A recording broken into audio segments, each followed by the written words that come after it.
Hey everybody, this is Reapy Ron, and welcome back to another Killing Floor 2 tier list. Today we are going to be taking a look at the tier 4 weapons. The other tier list that I've done, looking at each tier of weapons, I've split into two parts, besides the starting ones, which were how good they were unupgraded and how good they were upgraded. I'm not going to do that with tier 4 weapons because it's very likely that you're probably going to upgrade the tier 4 weapons provided you have the weight. Otherwise, they don't necessarily increase massively with upgrades anyway. So this will be one list, and we'll just go through each class, and we'll talk about each of them. I am going to be putting weapons that are multi-class items in different tiers, though, too, but they will stay at their highest tier. So an example of this would be like maybe dual 500s is really, really good with Gunslinger, but a single 500 with a Sharpshooter would be lower. So we're going to start out with Berserker and just go down the list and end with Survivalist. So first up, we have the HRG Tesla Launcher. Now, the Tesla Launcher is a very interesting weapon. It does 68 damage a shot, it weighs 7, it holds 30 rounds. It does damage over time, I should say too, and it does microwave damage, which is some of the strongest types of damage that it can do. Now, its secondary fire fires out an EMP grenade. The EMP on impact does 50 damage, and then does 25 damage on explosion. It has a 3.5 meter radius. It also afflicts the EMP effect on enemies. EMP makes it so Zeds cannot use their special abilities. So Sirens can't scream, Bloats can't vomit usually, Hus can't explode usually, Flesh Pounds and Skrakes usually can't rage. That being said, there is some instances where if you hit them at the exact time that they're doing their special interaction, they will likely still be able to do it. That's why I say most of the time this works, but sometimes it doesn't. With its upgrade, it gets 12.5% stronger for 1 extra weight, so going up to 8. Overall, the Tesla Launcher is one of Berserk's more interesting weapons. It's much more of a utility weapon for the team, and if you like playing that way, then it's pretty good.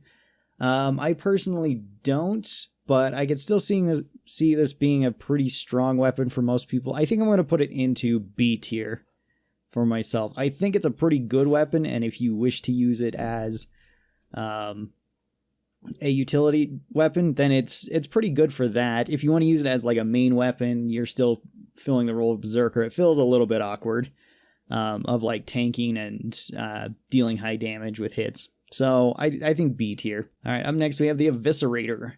The Eviscerator is another kind of interesting weapon for Berserker. It does a couple different damage types. So with its light attack, it does 29 damage per tick that it hits. With its projectile, when you throw it or shoot out the saw blade, it does 300 damage. And if you just stab with it, it does 90 damage. You can bounce the blade off of up to 5 surfaces, and it will get stuck in the last one. So you can go retrieve your blades provided they are still within the playing zone. So if they fly out of the map, then you are kind of out of luck. But if they stay in the map, then there's a good chance you can go pick them up, which is pretty good. This weapon has 70% damage reduction when parrying and 60% damage reduction when blocking, which is really good. It is one of Berserker's few ranged weapons. Its upgrade... Oh, I forgot to tell you its weight. It weighs 9 and it holds 5 rounds in it. Its one upgrade gives it 10% more damage for 1 additional weight. Now, then it goes up to 10. 10 is pretty hard to work with. 9 is easier to work with, but it's still not necessarily ideal. Most of the time you want weapons to be around 7 or 8, just so you can fully upgrade them or upgrade them to where they'd be really strong. This does limit your options quite a bit with the Eviscerator. Some people have also noted that it's kind of annoying to buy saw blades and buy fuel with this, and some newer players have really gotten that mixed up where they just go, buy and they buy the fuel and they wanted the blades, or vice versa. That being said, it is still a pretty strong weapon. Blocking is not too bad with it. It does block and parry quite quickly, but it does take up a good portion of your screen, which I've heard as another complaint. Overall, the Eviscerator, though, is pretty solid. It's probably not a top tier weapon, but I think I'm going to put it into low A tier, maybe high B tier. I enjoy it quite a bit, and it does get the job done. It's also a very good beginning weapon for Berserkers because it is pretty safe to use. So, yep, it has that going for it as well. All right, moving on to the Bone Crusher.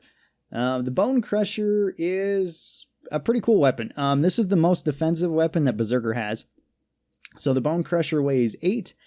With its light attack, it does 80 damage. With its heavy attack, it does 160 damage. And with its bash attack, it does 175 damage. It has one of the strongest bash attacks in the game. It does have shorter reach with its bash attack, though. It has 0.2 meters shorter than with its mace. And it is a shorter reaching weapon overall, with only a 1.65 meter reach for its melee attacks. It does attack pretty quickly. It does benefit from both the Massacre and the Smash ability that Berserker has. I should have mentioned that with the Eviscerator too. The Eviscerator's headshot does help with Smash, or you do get a bonus from Smash with Eviscerator. Same with the HRG Tesla Launcher. Smash does affect the headshot damage regardless of what type of weapon it is. So that one's generally just better with this because Massacre doesn't help them. So with the Bone Breaker, it has a 70% damage reduction when parrying and a 70% damage reduction when blocking. That's why it's the best blocking weapon in the game. Blocking can be a little bit awkward, though, as I've heard many people say, because the shield does block a good portion of your face. You do have a slit in there to kind of see what's going on, but it's still not ideal. With this weapon's 1 upgrade, it gets 13.5% more damage, going up to 9 weight. 9 weight you can still work around. It's fine at 8 weight, though, too. This one also can interestingly parry a lot of stuff. You can block things like EDR lasers, you can block the Patriarch's minigun with the parries as long as you time it correctly. It's surprising how many things you can parry and block. You can parry and block almost anything with this weapon, which makes it very interesting. It's also just great if you just want to turtle up and block, because if like a Flesh Pound or Scrag or boss focuses you down, you can just pretty much put this up in front of your face and be just fine. They're going to get bored punching you and then leave and go elsewhere to try to kill somebody else, assuming that you don't kill them or, you know, your medic isn't just healing you right back up to full. It's a pretty strong weapon, and I think I'm going to put it probably into also kind of low A tier. It's a pretty good weapon overall. It has a surprising amount of utility that I actually wasn't aware of, and I think it's better now that I'm aware of that than it was previously. I didn't realize that you can block so many projectiles with it. Alright, then we have the Static Strikers, which is the last Berserker tier 4 weapon. The Static Strikers are a pretty fun weapon to use. They're kind of awkward in my opinion, at least from when I've used them. They weigh 7, they do 95 damage on light attacks, 175 damage on heavy attacks, and 100 damage on bash attacks. All attacks count as blunt damage. It does have a shorter reach than other melee weapons at 1.5 meters. It also has, in my opinion, kind of a awkward block and parry. It's fairly quick for the block and parry, but it still feels like your character's like getting ready to block with it, and it's just, it always kind of throws me off because I feel like I mistimed my parries, and sometimes I do because of it. I think that's more just me not being used to the weapon than the weapon actually having any faults. With 1 upgrade, it goes up from 7 weight to 8 weight, and it gets 10% more damage. Once again, 10% more damage, not a whole lot, but it goes up to 8 weight, and 8 weight is actually pretty good because you can fit a lot more things with 8 weight than you can with like 9 or 10. With its heavy attack, it also inflicts the EMP status on anything, so you can quickly run up, hit Scrakes or Flesh Pounds that are being targeted to prevent them from raging, at least as quickly. They can still, you know, knock you back and then rage, but it might give them a couple seconds. This is another pretty good utility tool, similar to the HRG Tesla Launcher, and I think they're pretty good in combination because you can pretty much endlessly EMP everything. You know, shoot an EMP grenade in, heavy attack this. It's pretty good when paired with that weapon. When paired with other weapons, it feels a little bit more awkward in my opinion. It's all right with the nail gun. It's okay with like the Hemoclobber. So I think I'm going to put this one also into high B tier. I think I'm going to put it above the HRG Tesla Launcher. But all of these weapons are pretty much right in between like A and B tier. High B tier, low A tier. All of them are pretty solid options for a Berserker, and I could see anybody taking any one of them because they're all pretty good. And let's move on to Commando. So first up, we got the Scar. And when we previously have talked about Commando, they've had a lot of ups and downs. Tier 1, Tier 2 weapons are bad and just kind of a stepping stone to get to Tier 3 weapons. Tier 3 weapons are, for the most part, pretty good for Commando. And then Tier 4 weapons are also, for the most part, pretty good. So the Scar here does 55 damage per shot. It holds 20 rounds in it. It weighs 6. And it has a pretty high rate of fire. Slightly lower in semi-auto than full auto, but basically the same. Its one upgrade gives it 22% more damage for 1 additional weight at 7 weight. Now, the Scar is actually really, really good. Because at 6 weight, it can actually fit in with pretty much any of Commando's other assault rifles. And at 55 damage without being upgraded, that's still pretty strong. That still takes care of most stuff. The small magazine of 20 rounds isn't one of its best parts. I wish it held more rounds. It can with certain perks, but if it held 30, I think it'd be amazing. But at 20, it's still pretty good. And for Commando, I think it's probably like high B tier. It's still a pretty good assault rifle overall. I don't really have any complaints for it other than the magazine size. If it had a larger magazine and stayed the same weight, then it would be perfect. Alright, let's talk about the Stoner for the Commando. This seems to be everybody's favorite or least favorite weapon for Commando. Well, besides the bullpup being the least favorite for most people. The Stoner LMG is pretty interesting. It weighs 9, it holds 75 rounds in it, it does 30 damage a shot at a pretty high rate of fire. With its one upgrade, it gets 27% more increased in damage. It's really weird. A lot of the tier 4 weapons have odd numbers to increase them by. And then it goes up to 10 weight. At 10 weight, it's honestly not that good because the only other weapon you can take that's on perk then is the AR-15. Assuming you're not taking like dual 9mm, you could go off perk with something like C4 or potentially a 500 or something along those lines. Deagles, something there. And that would be alright. Unupgraded, it's still fine. Its upgrade honestly doesn't give it that much more damage. And it's not really worth it. Its high magazine is pretty nice for extending Z time. Some people have said that this weapon isn't super accurate. It's actually quite accurate based on its spread pattern, but it does have a decent amount of recoil. With high capacity magazine upgrades to this, you can actually get it up to an insane amount of bullets. And it's pretty strong for extending Z time when that is your only goal as Commando. If that is your only goal as Commando, then this is a pretty strong weapon. But outside of that, it's not as strong. It doesn't pair well with most of your other options because most of your options weigh 6 to 7 weight. So you can't take any of the medic assault rifles, which are generally considered some of Commando's best weapons. You can still take it with like the Scar and have a pretty strong weapon, the AK and have a strong weapon, the M16 and have a strong weapon. But all those also have to be unupgraded, which for some of them isn't that big of a deal. The AK is arguably better unupgraded than upgraded, same with the M16. I think I'm going to put the Stoner into high C tier. It's a super fun weapon, and it's one of my favorites for Commando, but it does lack in some areas. I would still say it's high C tier, bordering on B tier, though. If it weighed 1 less, then it would definitely be up quite a bit more. That's kind of a recurring theme with a lot of tier 4 weapons. If it had just like one more thing added to it, it would be really good. Or one thing taken away from it, it would be really good.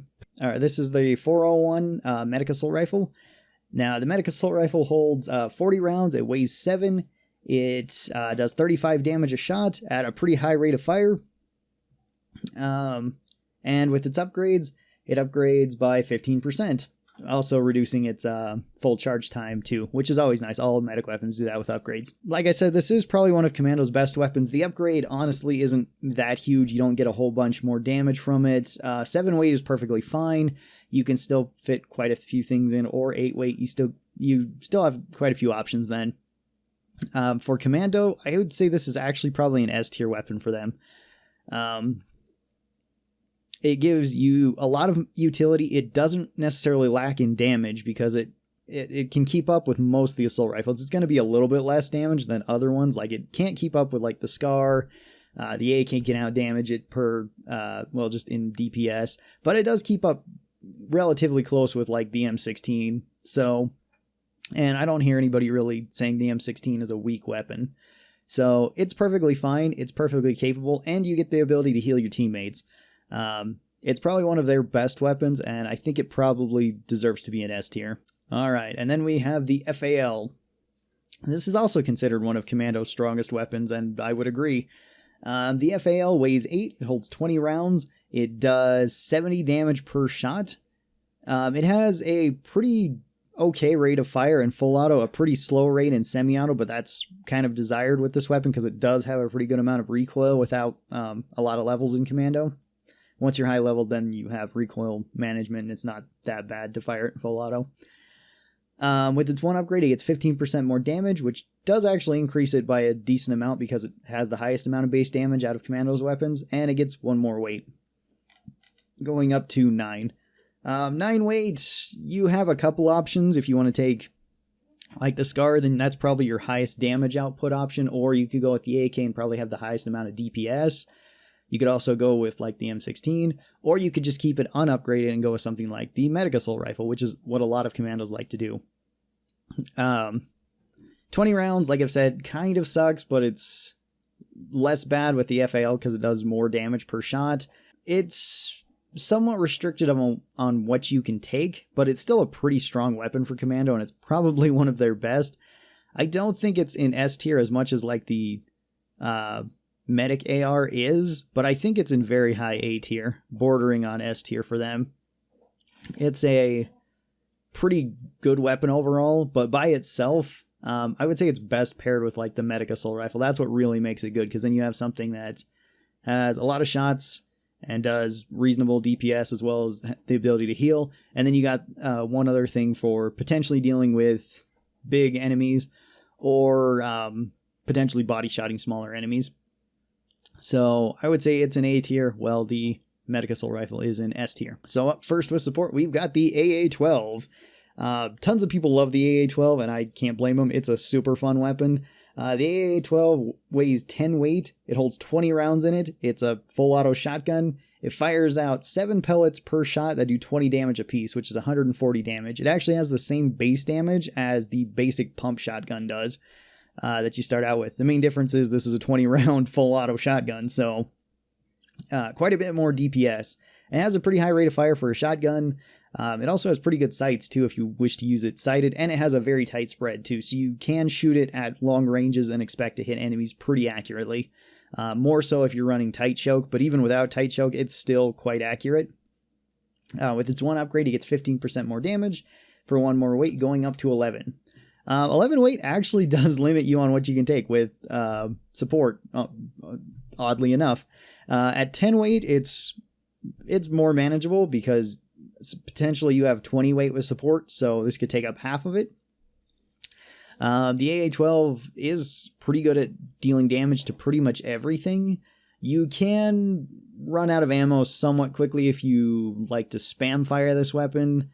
It's not bad to spam fire into crowds though, especially in hallways. It can rip through hallways pretty fast, and it's just a really powerful weapon. It's also quite strong on support or survivalist, which I should maybe mention on some of these.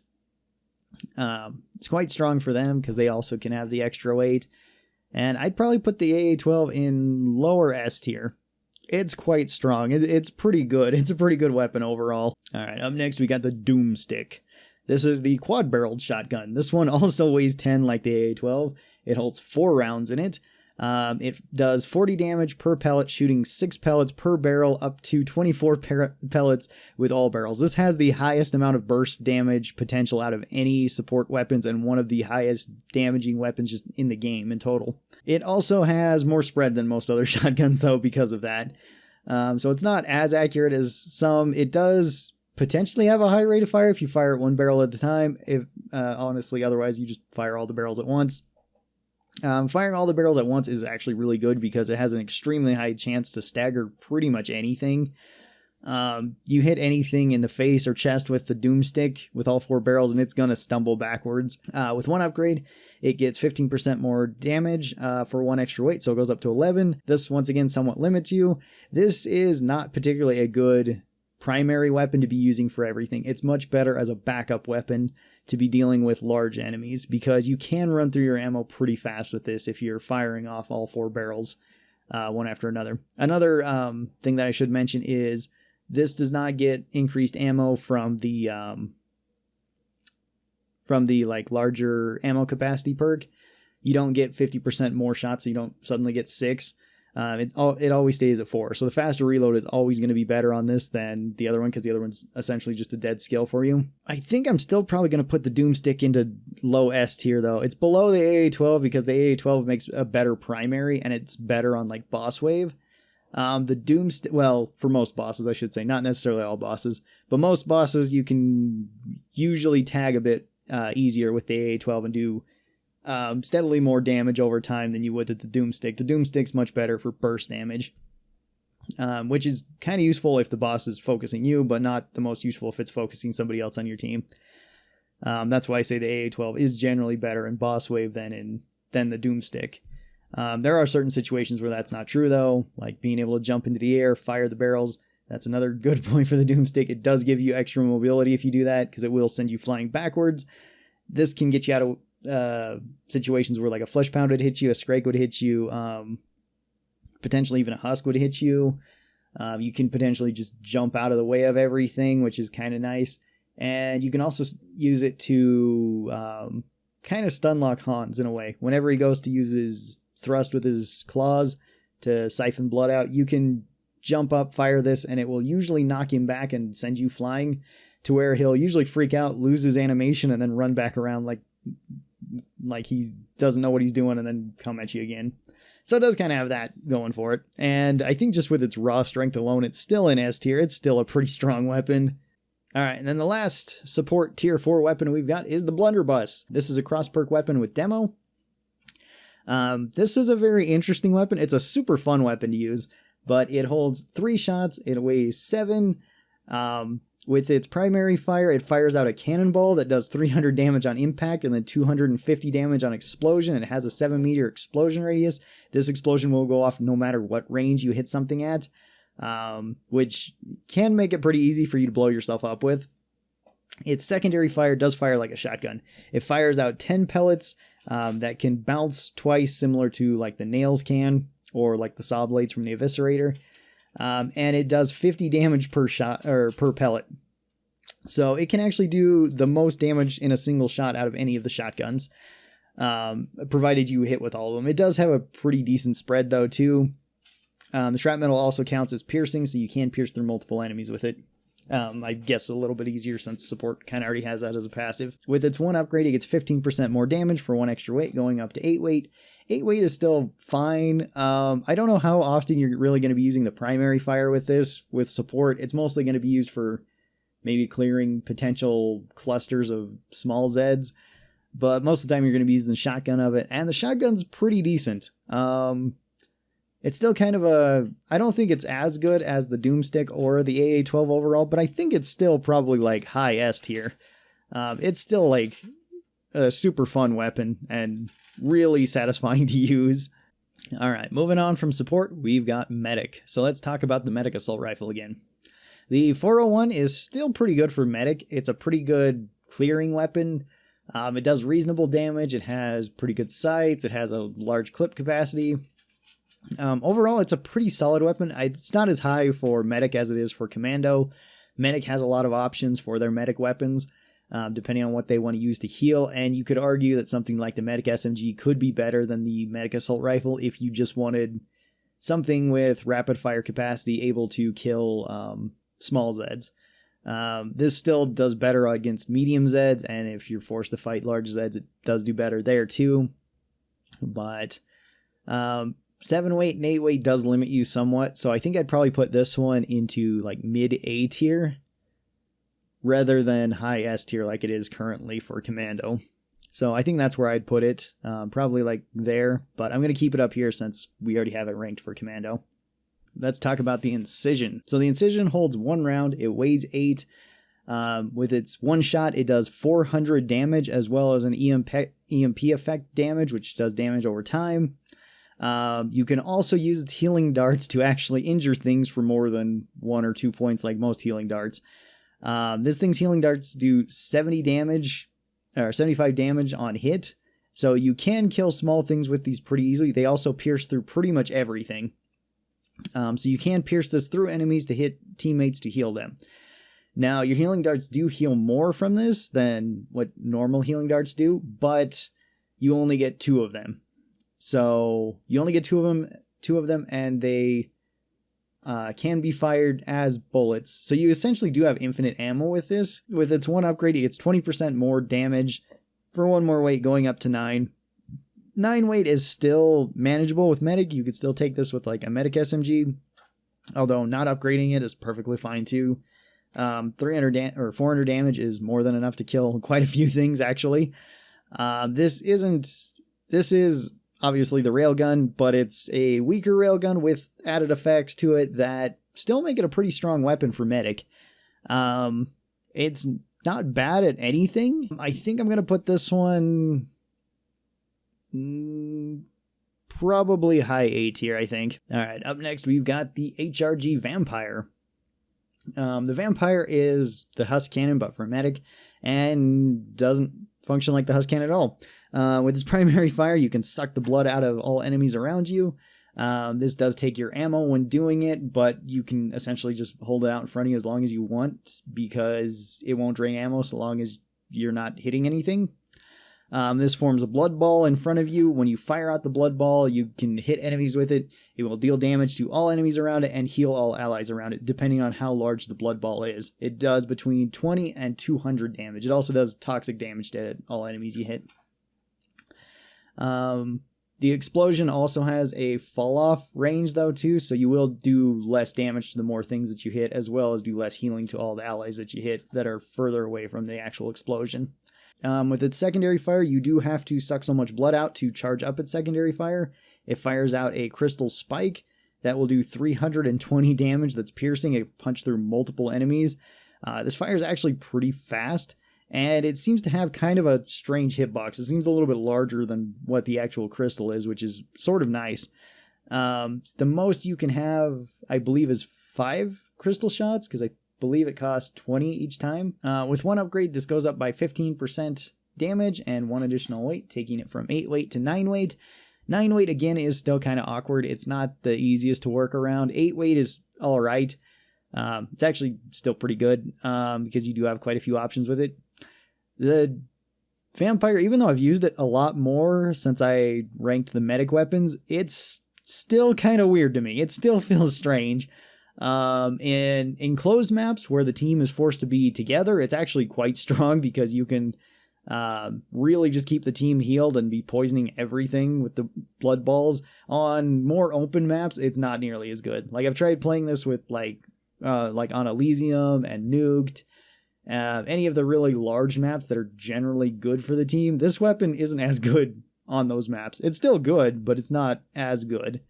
I think I'm going to put this one also into A tier. Right next to the Incision, they're both pretty good weapons overall. I don't have any complaints with them, other than them being a little bit strange. Moving on to demo, we have the RPG-7. The RPG-7 is the hardest hitting weapon in the game. The RPG-7 weighs 1. The RPG holds 1 round. It weighs 9. And it does 150 damage on direct impact with the rocket, and then another 750 damage on explosion. This also does another 150 damage with the backblast, so you can kill things behind you with it. It's not necessarily like a good strat to try to be killing things with the backblast of the rocket launcher, but it is kind of funny that you could do that. This obviously has a very slow rate of fire. It is extremely slow to be firing the rocket launcher 1 round at a time.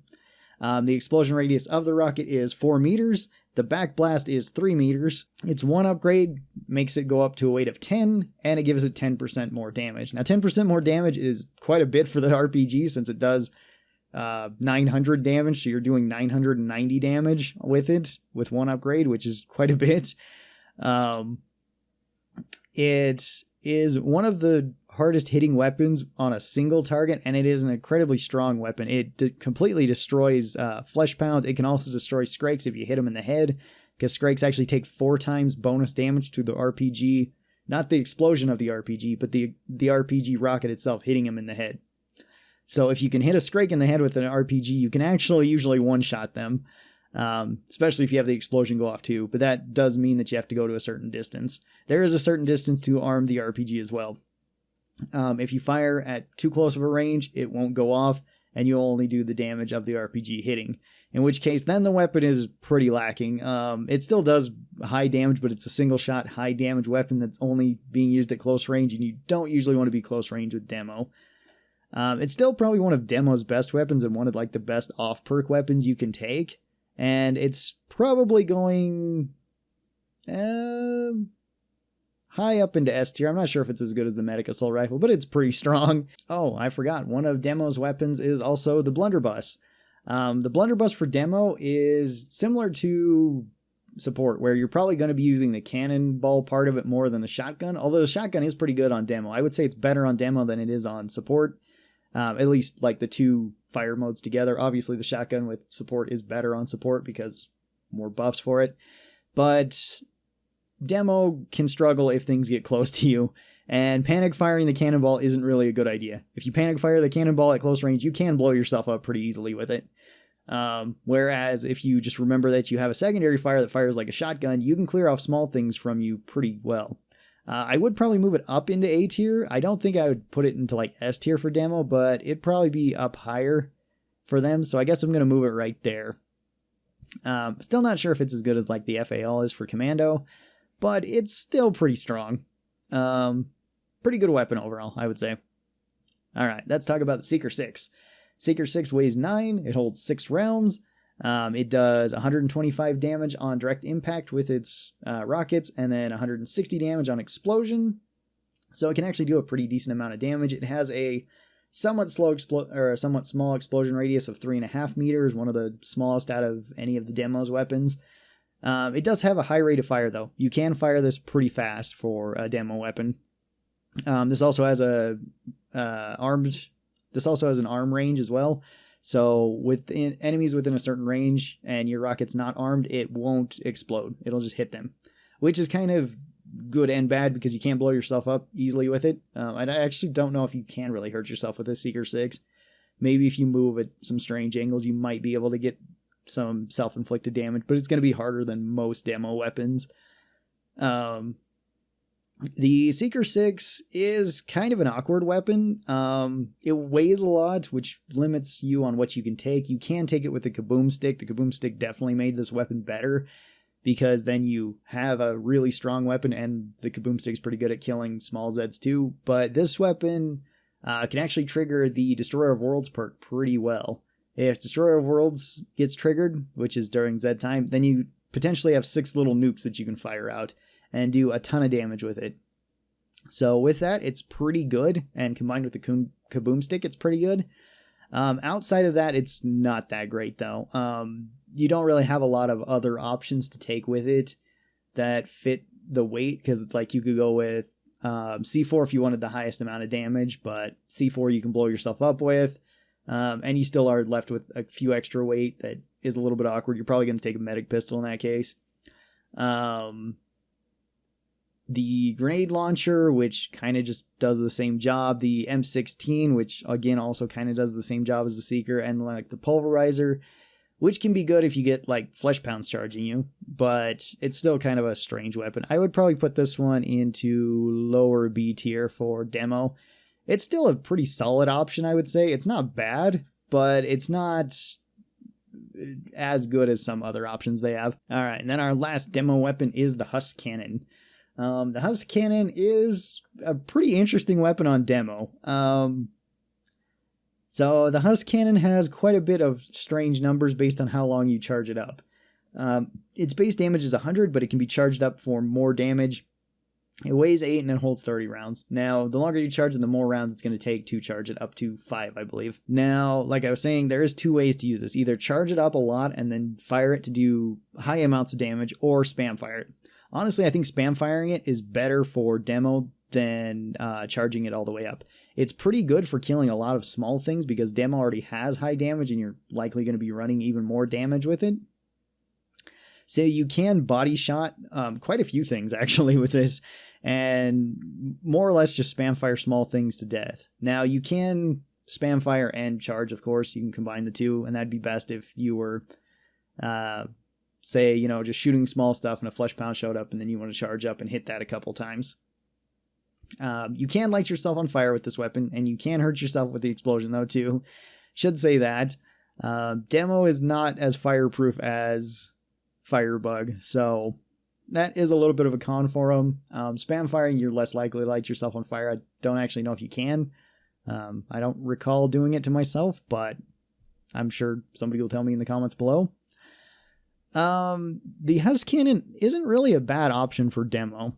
I don't think it's as good of an option for demo as it is for Firebug, but I think it's still pretty decent, and I'm probably going to put it into low A tier for demo. All right, well, talking about Firebug, let's talk about the Hus Cannon some more. For Firebug, I would say Hus Cannon is one of Firebug's best weapons. Did I say how much this increased when it upgraded? I don't know if I did. It gets 10% more when it's upgraded and goes up one more weight, so it goes up to 9. This is a better weapon for Firebug because it's one of Firebug's hardest hitting weapons. I think it's actually their hardest hitting weapon per shot, so it has that going for it. Also at 8 weight, it actually fits really well with like the flamethrower, which makes a pretty solid loadout for them. Overall, I would say the Hus Cannon is better for Firebug than it is for demo, and I would probably put it up into low S tier for Firebug. It's pretty good. All right, next up we have the microwave gun. The microwave gun has always felt kind of bizarre to me. It holds 100 rounds in its magazine. It weighs 9. It does 16 damage on direct hit. It has the same rate of fire as the flamethrower, the cock and burn, all of them. So pretty high rate of fire. It does microwave damage, which is one of the strongest types of damage, and with its secondary fire, it does 210 damage as a blast going forward, doing explosion damage. And this has a 7.5 meter radius. Now this radius is, I believe, directly in front of you. I think it's 180 degrees directly in front of you. I don't believe it can hit anything behind you when using it. I could be wrong about that. It also probably depends on which exactly angle you're looking at. Like if you're looking slightly up or down or whatever it might be. And with its one upgrade, it gets 15% more damage for 1 more weight. Going up to 10 weight makes it kind of awkward to use. 9 weight is alright. You can still fit a couple things with it. It has some unique abilities, and it can be good in certain circumstances. It's pretty decent against pretty much everything, especially anything that is metal. It's not so great against most of the small Zeds. Which is a little bit awkward, but you do have the ground fire with it, so that kind of evens it out. Overall, the microwave gun feels like a supportive weapon for Firebug, and it's not necessarily a bad thing to have a supportive Firebug. You can push flesh pounds back with this, and you can do quite a bit of damage with it to them. I think I'm going to put this one also into low A tier. It can be good. I find it a little bit awkward, so I don't use it that often, but it can be good, I will say. All right, moving on to the dual 500 magnums. The dual 500 magnums hold 10 shots, they weigh 6, they do 160 damage, and they have a somewhat okay rate of fire. It's not really one of the highest out of the handguns, but it's all right. With their one upgrade, they gain 2 additional weight and 15% more damage. The 500 magnums are probably some of my favorite weapons. They are very accurate. They do a lot of damage. They're pretty strong overall, even unupgraded. And they're one of my favorite weapons with Gunslinger. There's not really anything that these guns are particularly bad against. You might have ammo issues if you're rapid firing them towards everything. But even so, they're pretty good at killing like small stuff with body shots. They're good at killing big things with headshots. They are a pretty strong weapon overall, and I think they're probably high S tier. I really enjoy the 500s. They're really good. All right, then we got the dual 2011s. 2011s are kind of strange. They always feel weird to me. They hold 32 rounds in them. They weigh 6. Now, every time you fire out 2 bullets because you got 2 barrels. because of course. And they do 53 damage per shot. Now, these guns have also kind of a strange rate of fire, but it's still pretty decent. These guns you can use rack 'em up quite well because you can get it up extremely fast with these, and they're pretty decent at killing almost everything. The main thing with this is just it feels weird to me. They feel weird. They don't necessarily work as a good off-perk weapon for any of the other classes, though, I would say. They're mostly just used on Gunslinger to get rack 'em up faster. With their one upgrade, they go up by 2 weight, and they get 12.5% more damage, so you have some odd numbers there, too.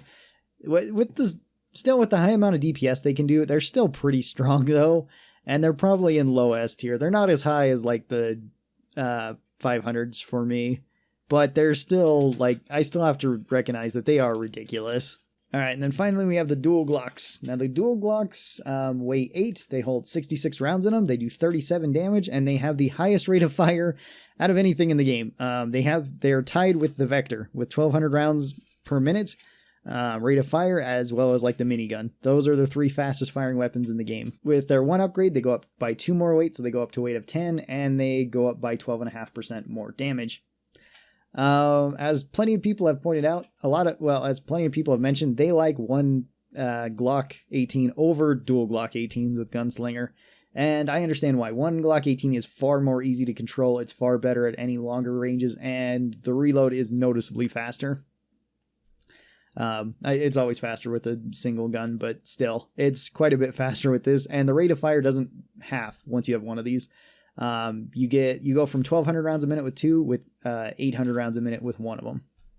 So one of them I would say is pretty strong.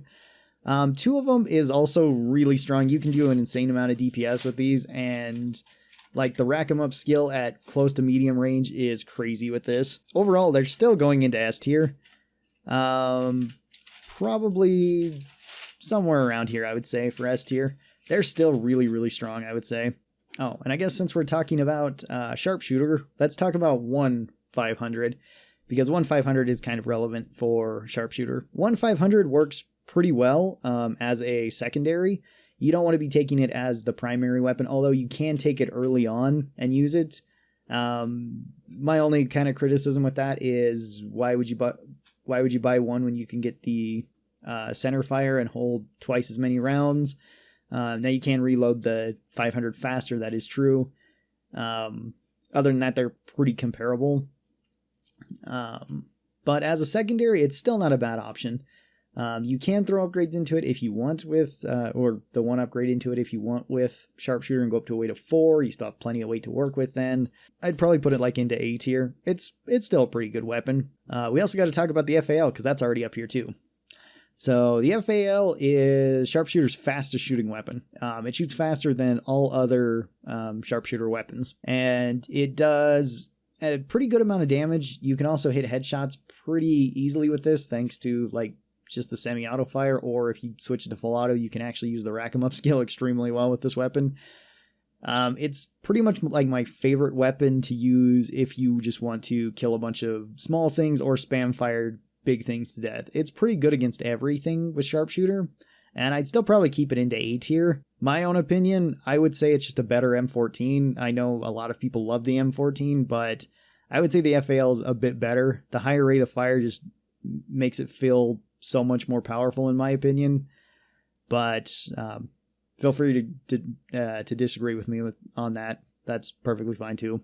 All right, let's talk about the one other Sharpshooter weapon that's up here, and that's the Railgun. The Railgun weighs 9, it holds 1 shot, it does 560 damage when firing it with its when it's non-locked on. When it's locked on, it does half that, it does 280 damage. So you almost always want to switch the lock-on mode off of this. You can still keep it on to like kill medium Zeds if you're guaranteed to kill them anyway, and you just want to make it easier on yourself, you can do it that way, but you want to switch it off whenever you're trying to hit anything big with it. It has a very slow rate of fire, like most weapons that hold 1 shot. And with its one upgrade, it goes up by 25% more damage, which is quite a bit for 1 extra weight. So it goes up to 10 weight, but then it does 700 damage a shot. That is a lot of damage, and it's also one of the hardest hitting weapons in the game. I believe it might actually be the hardest hitting with all circumstances around Sharpshooter, since Sharpshooter just does tons of damage. But the railgun is still really, really strong. It's a really good weapon on Sharpshooter, and even at 10 weight, you do have some pretty strong options with the Winchester and with the centerfire. So I think I'm going to put the railgun also right up into S tier, right next to the rocket launcher. Moving on to SWAT, we have the Glock 18 and the shield. The Glock 18 and the shield weigh 8. They hold 33 rounds. It does 28 damage a shot, and it has a really high rate of fire. Not so high when firing in semi-auto, then it's actually pretty controllable. This weapon does have a pretty good amount of recoil when firing it, which is kind of awkward. This one also has the ability to block, but you can only block if you're ADSing while you have the weapon out, and it only blocks an 180 degree radius around you. Now, blocking is a 60% damage reduction multiplier, so that is pretty good. You can also bash with the shield, which feels kind of weird. It has a strange range to it. It seems like it should go further, but it really doesn't. Its bash does 35 damage on hit, so it's not that much. It does have a high chance of knocking things down, though. If you can get over the ADSing with the shield, then it's a pretty decent weapon overall. It's pretty good then, but the ADSing when blocking just feels so awkward to me. So I just find this weapon like pretty awkward. It goes with its upgrade, it does get 20% more damage for one more weight. The increase in damage does not affect the shield bash though, it only affects the gun. That isn't too bad. I mean, 9 weight, you have plenty of weapons that you can take with SWAT that still make that work. So it's not awful in that regard, but it's still so awkward to me that I think I'm going to put it into B tier. Alright, and then we have the Vector here. The Vector weighs 6, it holds 33 rounds in it, it does 33 damage a shot, and it is tied with having the highest rate of fire out of anything in the game. It also has noticeably very little recoil, which is pretty nice. You can fire it in full auto or semi-auto mode, whichever you would like. With its one upgrade, it goes up to 7 weight, and it gets 15% more damage. That is alright for a submachine gun. This is probably one of SWAT's best weapons overall, even though you can run yourself out of bullets pretty fast with it, if you don't just fire in short bursts. But at 6 weight or 7 weight, you can still fit a ton of things with it, especially with SWAT, because almost all your weapons don't weigh very much. And it's a pretty good weapon overall. Now for SWAT itself, I would probably put this either in very high A tier or low S tier. I think we're going to put it into low S tier. If you were going to compare it to other weapons though, which isn't what this list is about, it's not about comparing, which weapons are the best or what I would consider the best. This is just how good they are for the class. Otherwise, I think Vector would move down quite a bit, because I think I put Vector fairly low with Survivalist when I did pretty much reviewing all weapons, saying that you had better options than the Vector with Survivalist, because you kind of do in that regard, but then Survivalist is a completely different class. So alright, then our last tier 4 weapon is the HRG Arc Generator. The Arc Generator holds 90 rounds, it weighs 9, it has an interesting damage calculation. You can fire it in its regular mode, where its primary fire is an electric beam that can bounce between enemies, and it does 7 chain damage, but also does damage over time. It's kind of a weird weapon. It's similar to some of Firebug's weapons in calculating its damage, so it can be doing quite a bit of damage if you hit enough Zeds with it. With its secondary fire, though, it fires out electric spheres that do 220 damage. They also can inflict the chain lightning damage, so bounce between multiple Zeds. The zaps also have an interval, so they can potentially hit one Zed, zap multiple other Zeds beyond that, hit those Zeds, come back and zap the same one. So you can always hook chains of these together. This gun also does double damage towards all bosses, so it's extremely good in boss wave. It also puts the EMP effect on everything as well that you hit with the electric ball. So they can't trigger any of their special abilities, which is pretty nice. The ball also has a pretty high chance of knocking enemies down, which is also pretty good. And with its one upgrade, it gets 15% more damage for 1 additional weight. At 10 weight, it's a little bit awkward, depending on how you set up your Survivalist, or if you've taken this potentially with Medic. But it's still manageable, especially if you go with the weapon harness with Survivalist, then it's no issue whatsoever. And it's extremely good at boss wave and just killing large things. It's pretty good at killing small things too. I'm going to put this one high up into S tier as well. It's a very strong weapon. It's probably one of my favorite weapons. I really enjoy it. So this is where I would put all of the Killing Floor 2 tier 4 weapons. As you can see, almost all of them are at least considered pretty good. The only one that I put into C tier at the very lowest was the Stoner, and I still don't think the Stoner is a bad weapon. I think it's still pretty good, especially if you're just trying to extend Z time and just trying to kill trash with it, then it's very acceptable. But like overall, pretty much all the tier 4 weapons are pretty solid. With upgrades, they get a little bit better, but sometimes they get a little bit awkward with what you can take with them. There's not really anything wrong with the tier 4 weapons, I would say. And I mean, like, there's a couple things that I would like to be changed, like you don't have to be ADSing with the Glock. So this is where I'd put all of the tier 4 weapons in Killing Floor 2. We'll be doing tier 5 weapons later, and that should be fun. Hopefully you guys have enjoyed this list. It was fun making it. Thanks for watching the video. I hope to see all of you guys next time. Until then, stay cool, and bye!